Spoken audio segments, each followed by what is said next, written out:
The Veil of Amnesia. Archangel Metatron comments on the veil of ignorance and forgetfulness. This veil holds a rigid structure in place that does not allow the DNA software programming and the coding structure of the DNA to actively integrate into the higher dimensional chakra system necessary to activate aspects of the hypothalamus, medulla oblongata and pineal gland. These aspects are limited by this veil or partition. This partition is also what holds you in third-dimensional linear time, time as a past, present, future loop, and creates major restrictions to knowing yourself. There are two partitions within the brain. The first partition is the corpus callosum, a coarse tissue that separates the right and left hemispheres. The original purpose of this tissue was to assist both sides of the brain to communicate with each other. With the fall of consciousness and eons of living in the dense third dimension, this capacity has become significantly restricted. The second is a vertical non-physical partition that is perpendicular to the corpus callosum and located between the temples on either side of the head. This partition minimizes the function of the hypothalamus, medulla oblongata and pineal gland, and it significantly limits the performance of the 7th and 8th chakras in the physical experience. This non-physical partition, or veil, holds each of us in a narrow field of logic, duality, and rigid rules. This veil is an electromagnetic field of energy. As you think thoughts, the thoughts pass through this electromagnetic field and are filtered based upon past memories or future concerns. This filter instantly draws a similar emotion to the thoughts you think based on those past experiences or future beliefs, fears, or doubts. However, when you are in a present time now experience such as amusement, laughter, or play, the filter is neutralized. It has no negative past or future concerns, no doubts, or fears to draw upon. When you observe in present time, the veil is neutralized, allowing observation from the higher mind. It's here where this partition or veil is dismantled and reconstructed into its originally intended function, to open your awareness of the multidimensional consciousness from where you have come. Here the hypothalamus, medulla oblongata, pineal gland, and 7th and 8th chakras become more engaged, the 9th, 10th and 11th chakras become accessible. Here, with the use of higher vibrational light and color vibrations, the coarse tissue of the corpus callosum will be altered into a softer electrochemical gel, allowing the right and left hemispheres of the brain to function as originally intended, in full communication with each other. When you observe in present time, the veil is neutralized, allowing observation from the higher mind. It's here where this partition or veil is dismantled and reconstructed into its originally intended function, to open your awareness of the multidimensional consciousness from where you have come. Self, Jim, Burnett, Roxana. A Course in Mastering Alchemy. Watkins Media. Kindle edition. Me. So if the veil of amnesia works on a certain frequency or frequencies, I'm wondering if these frequencies are similar to that of our TV or internet frequencies. Ivo says they are. So the more you watch TV or spend time on the internet, or your computer, then the less likely you'll be to ever wake up to your true reality. This is something Ivo has bugged me to stop doing. Stop spending so much time on the computer and spend time just being. As for Wi-Fi, I use EMF reducing technology to limit my exposure to EMFs, and I turn my modem off at night time so that way I have less exposure to my EMFs for 8 to 12 hours per day. Something easy to do to stop overexposing yourself. However, my neighbors don't, so there's still that much exposure to deal with, but it's an improvement anyway. Metatron says, this partition is also what holds you in third-dimensional linear time, time as a past, present, future loop, and creates major restrictions to knowing yourself.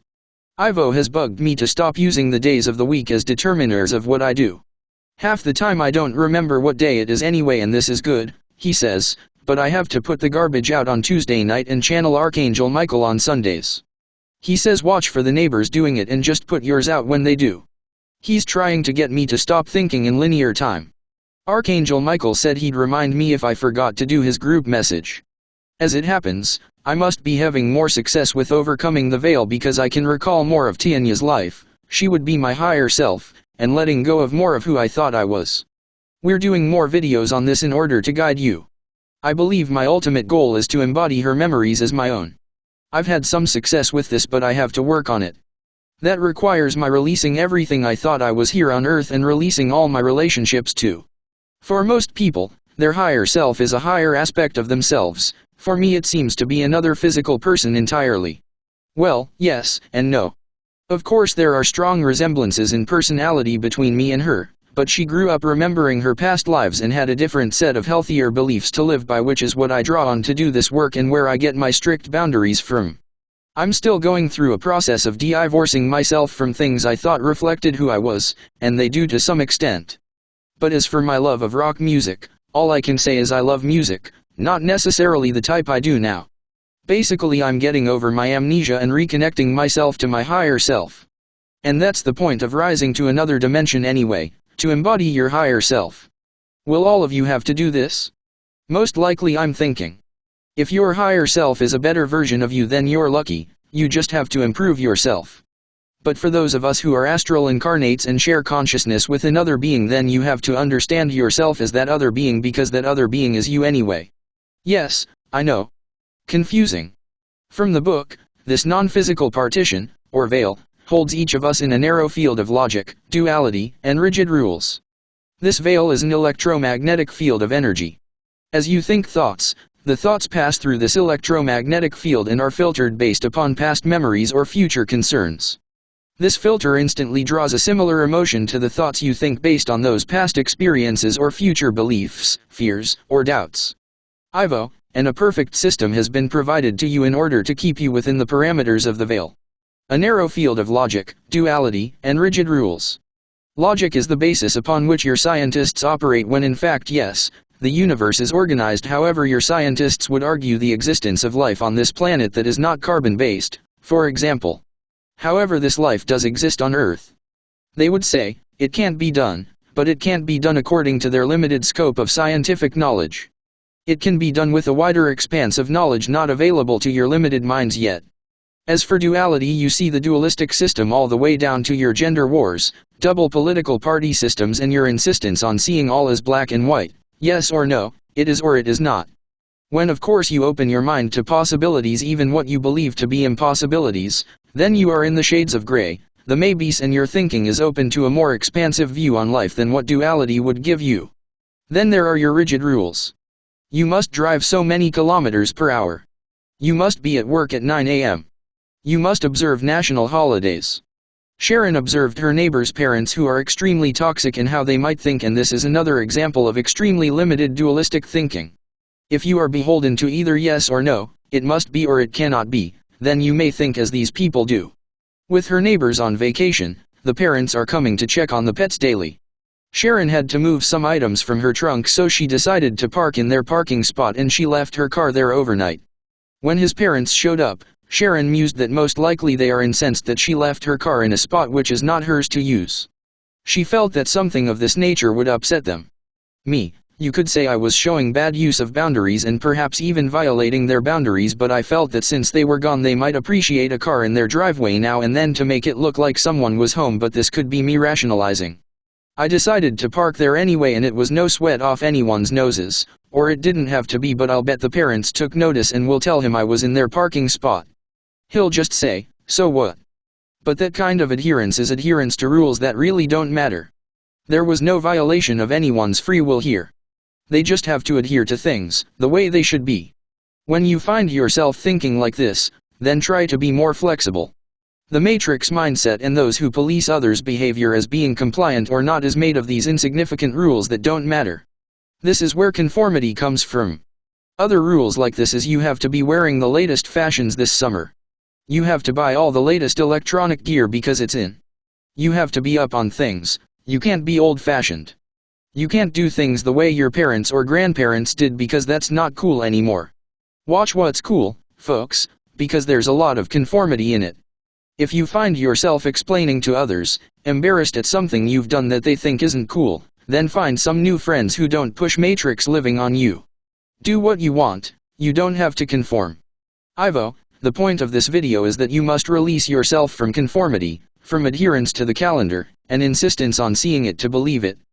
Because then you won't see it, of course. These are the ways to lower the veil of amnesia which was placed when you were born, and allow you to see beyond the veil. What you will see will amaze you, and you will learn that all things are possible. The limited scope of life you see as your lot now will become boring to you, and you will desire more in your life, and truly that is the gift that God has bestowed upon you. You need never be bored. Your society is extremely limited and repetitive, and you will notice that many of you spend time trying to find something to amuse yourselves with. Imagine a life where you never needed to, that one moment to the next was interesting, engaging and amusing all at once. That life had more meaning than the life you live now. Right now you are living lives of survival for the most part. And surviving is boring. Release the veil by staying in the moment, the book says, and they are correct. The way to do this is not to live in the past or live in the future. So many of you are concerned about the event and the prosperity funds. You ask Saint Germain or Sharon or whomever you can ask, but you would know yourself if you would quit living in the future. Because of course the event has not happened yet, nor have the prosperity funds been distributed.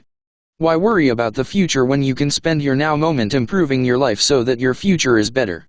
Then so many of you spend time thinking of the past and what you could have done better. You worry about the karma you are creating without realizing how you are creating it. When you utilize universal law accurately now, you do not create karma. When you utilize forgiveness, compassion, charity, benevolence instead of aggression, indifference, and selfishness towards another, you need not worry about creating karma. You regret what you have done in the past. Have you tried to apologize for having done these wrong acts? It is a known fact that anxiety is produced when you focus on the future, and depression is a result of focusing on past mistakes. Anxiety and depression are indicators you are not stepping into your power. In fact, you have stepped away from it or have yet to embrace it. The way to empower yourself is to leave old worries of the past and new worries for the future behind. Live in the now and make the best of it now. Do not adhere to outer influence, decide for yourself what your next move is to be. These are the ways to nullify the veil and to see and hear behind it. Me, thank you Ivo. Ivo, my love, you are so close. The veil is almost gone for you. Continue to see what life was like as Tianya and try to understand her and our relationship. You are moving more of her consciousness within yourself. You are remembering her life and what she did. You are understanding more of your own idiosyncrasies, such as why you do not like robots. You will understand more of these things as you delve into her life.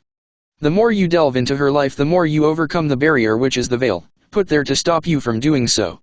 You will embody more of her consciousness, more of her Akashic, and the veil will lower for you.